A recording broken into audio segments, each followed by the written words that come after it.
Hello साथियों, नमस्कार। एक ही ऑनलाइन क्लासेस में आपका हार्दिक स्वागत है। मैं अजय सर आप लोगों के बीच साथियों टीजीटी पीजीटी आरटी यानी कला से संबंधित साथियों महत्वपूर्ण वीडियो पे प्रश्न लेके आए। जो क्वेश्चन आपको मिलेगा साथियों आधुनिक चित्रकला से रहेगा। जो क्वेश्चन होगा आपको लगभग 25 क्वेश्चन रहेगा, जो वेरी वेरी मोस्ट होगा 2024 एग्जाम की दृष्टि से। तो चलिए साथियों, जो आज स्क्रीन पे है आप उम्मीद है कि अच्छे तरीके से लगे हैं, मेहनत करें साथियों तो निश्चित ही सफलता मिलेगी साथियों।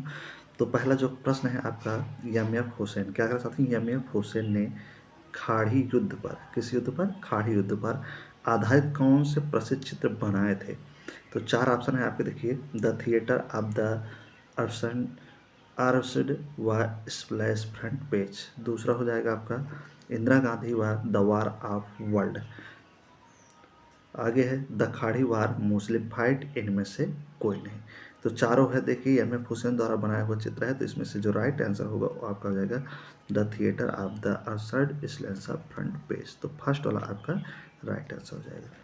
अगले प्रश्न पर करते हैं मित्रों। रिवीजन क्लास हो रहा है आपका। सारे क्वेश्चन हम लोग बहुत पहले पढ़ चुके हैं, इसका कई बार हम लोग रिवीजन कर चुके हैं, फिर से रिवीजन स्टार्ट हो रहा है आपके बीच में। एम.एफ. हुसैन क्या करा है? एम.एफ. हुसैन द्वारा निर्मित चित्र सुनहरा संसार। कौन सा चित्र है? सुनहरा संसार। किसके द्वारा बनाया गया है? एम.एफ. हुसैन के द्वारा। को मुंबई आर्ट सोसाइटी द्वारा किस वर्ष, पूछ रहा है कि किस वर्ष इसे प्रदर्शित किया गया? 1950 ईस्वी में सुनहरा संसार को, या 1947 में, 1955 ईस्वी में, या 2003 में साथियों? तो किस वर्ष इसे प्रदर्शित किया गया था मुंबई में? तो राइट आंसर जो आपका बनेगा साथियों, सुनहरे संसार को 1947 जो एम.एफ. हुसैन द्वारा बनाया गया था, तो इसे प्रदर्शित किया गया था मुंबई आर्ट सोसाइटी में 1947 में। अगला क्वेश्चन है आपका, घनवाद।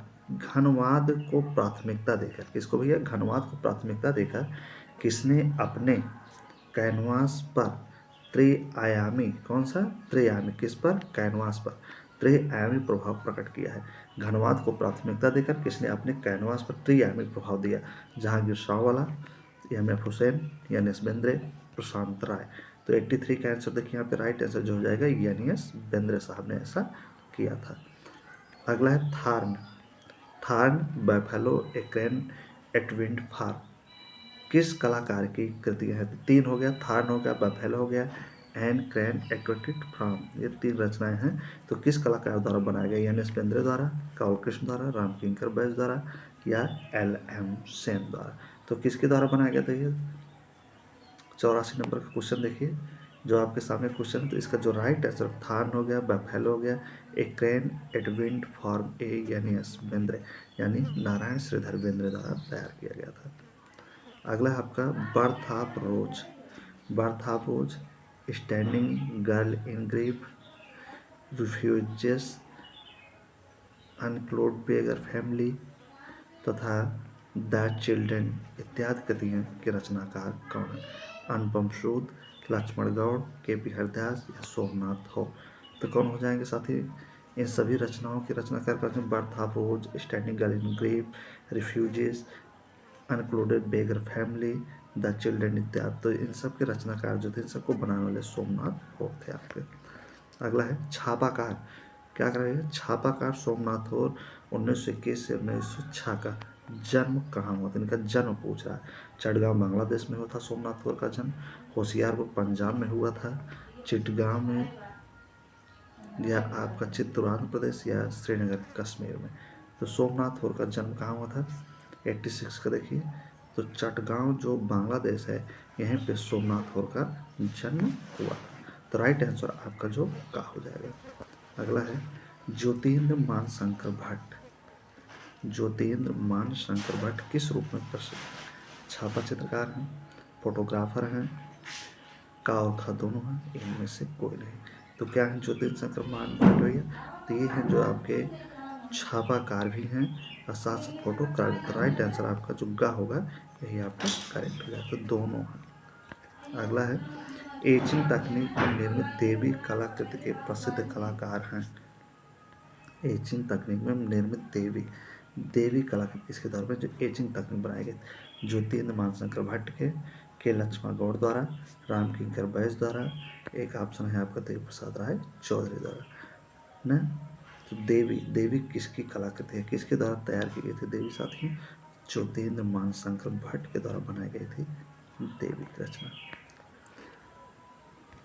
29 नवंबर 2018 को भारत में सुदवी की नीलामी में, किसकी नीलामी में? सुदवी की में सदानंद बाकरे 1950 के दशक के शीर्षक थी इनकी शीर्षक विहीन रचना जो थी, शीर्षक विहीन करके है, कहाँ से निर्मित प्रतिमा थी, कुल कितने रुपए में बिकी पूछ रहा है? 1.88 करोड़ में, 40 करोड़ में, 60 लाख में या 12.5 करोड़ में? तो कितने करोड़ में बिची थी पूछ रहा है भैया। तो कांस्य जो प्रतिमा थी सदानंद बाकरे की, जिसकी कीमत जो थी साथियों ये लगाई गई थी 1.88 करोड़। तो राइट आंसर आपका पहला हो जाएगा। भारत के मुद्रण चित्रकार कौन है? भारत के मुद्रण चित्रकार मनीष पोंकले हैं, विश्वजीत चांकर हैं, दयानी कृष्ण हैं, के लक्ष्मण गौड़ हैं। तो राइट आंसर आपका क्या बन जाएगा यहाँ पे? भारत के मुद्रण चित्रकार हो जाएंगे आपके के लक्ष्मण गौड़। तो राइट आंसर आपका घ हो जाएगा ना। रिवीजन क्लास आप देख रहे हैं साथ ही में, फटाफट सुपरफास्ट जो नए लोग हैं चैनल को सब्सक्राइब कर लें ताकि हर नोटिफिकेशन आप तक पहुंचता रहे साथियों। के लक्ष्मण गौड़ का जन्म 1940 में कहाँ हुआ? किसका? के लक्ष्मण गौड़ का। आंध्र प्रदेश के निजामपुर में, उत्तर प्रदेश के गोरखपुर में, बंगाल के बांकुरा में या महाराष्ट्र के वर्ली में? तो कहाँ हुआ था साथियों के लक्ष्मण का जन्म? तो के लक्ष्मण का जो जन्म हुआ था इन चारों में से आंध्र प्रदेश के निजामपुर शहर में हुआ था। अगले प्रश्न पढ़ते हैं। पीवी जानकीराम किस रूप में प्रसिद्ध हैं? पीवी जानकीराम जो है राम किस रूप में प्रसिद्ध है? छापाकार थे, मूर्तिकार थे, कला इतिहासकार थे, चित्रकार थे।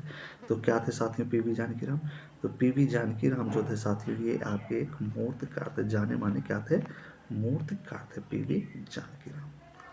Madonna and child, next question है। मैडोना एंड चाइल्ड रचना है तथा फ्लूट प्लेयर है, किस कलाकार की प्रमुख रचना है? एक यादगिरी की, डॉक्टर विनोद भट्ट की, थारा थापा की, पीवी जानकी राम की। बहुत कम समय में आपको 25 क्वेश्चन का रिवीजन कराया जा रहा है साथियों एक ऑनलाइन क्लासेस पर।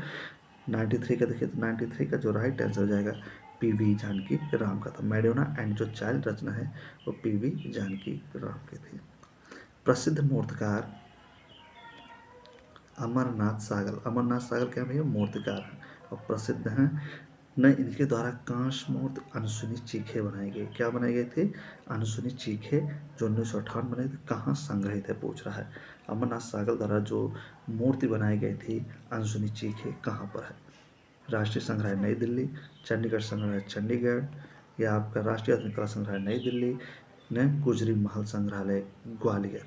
तो कहाँ पे है देखिए 94 का जो राइट आंसर आपका होगा देखिए चारों में से क्या हो जाएगा आपका? राष्ट्रीय आधुनिक कला संग्रहालय जो होगा आपका ये नई दिल्ली में हो जाएगा।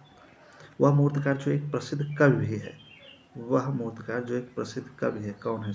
अमरनाथ सागल हैं, पीवी जानकीराम हैं, रामकिंकर बैज हैं, देव प्रसाद राय चौधरी हैं। तो कौन है साथियों जो मूर्तिकार हैं और साथ साथ कवि भी हैं? तो ढूंढिए देखिए कौन हो जाएंगे यहाँ पे। तो अमरनाथ सागल जो थे आपके मूर्तिकार थे और साथ साथ में कवि भी थे। प्रसिद्ध मूर्तिकार एक्का यादगिरी का जन्म 1940 में कहाँ हुआ पूछ रहा है। किसका?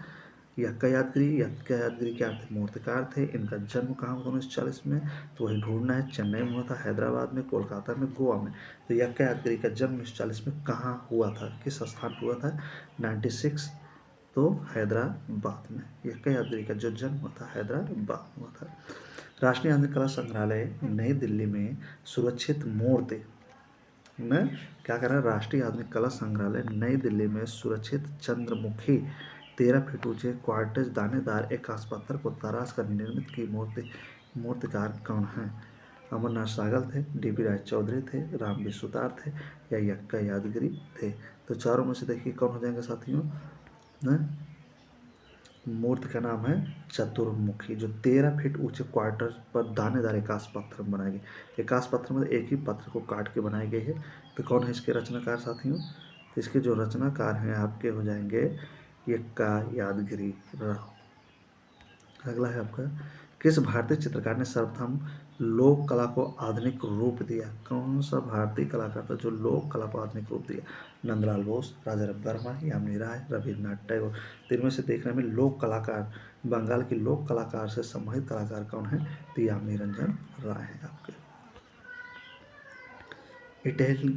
इंटेलिगो तकनीक में निर्मित छापा चित्र भंवर कौन सा रचना है भैया? भावर के कलाकार कौन है? राधाचरण बागची, रुद्र हाजी, मनेन्द्र भाषण गुप्ता, कृष्ण रेड्डी। 99 का देखिए, 99 का जो राइट आंसर हो जाएगा आपका कृष्णा रेड्डी। यानी भावर किसकी रचना है? तो कृष्णा रेड्डी साहब की।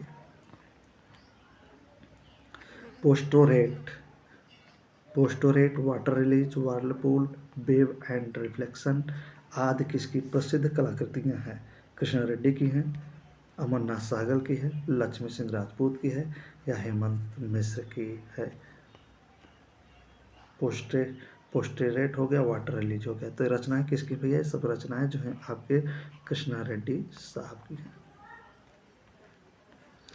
प्रसिद्ध छापा चित्रकार व मूर्तिकार कृष्णा रेड्डी का जन्म 1925 में कहाँ हुआ?